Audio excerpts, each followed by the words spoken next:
Kilalanin si Ralph Cyril, ang nagpauso ng Babe This Time dance craze. Nag-guest noon last August 31 episode ng It's Showtime, ang TikTok content creator na si Ralph Cyril Villaruz, ang nagsimula ng Maybe This Time dance craze sa popular na video sharing app. Naging emosyonal si Ralph Cyril Villaruz nang sayawin ang dance craze na siya ang nagpauso kasama ang hosts ng It's Showtime at iba pang kapwa TikTok content creators. Masaya po dahil na-experience ko po ito sa buhay ko. Once in a lifetime lang po ito, saad niya.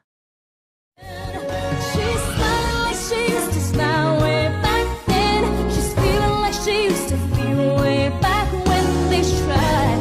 But something kept them waiting for this magic moment. Sumikat si Ralph Cyril Villaruz dahil sa pinauso niyang dance craze sa TikTok. Sa Zamboanga nakatira si Ralph Cyril Villaruz kasama ng kanyang pamilya. Nag-aaral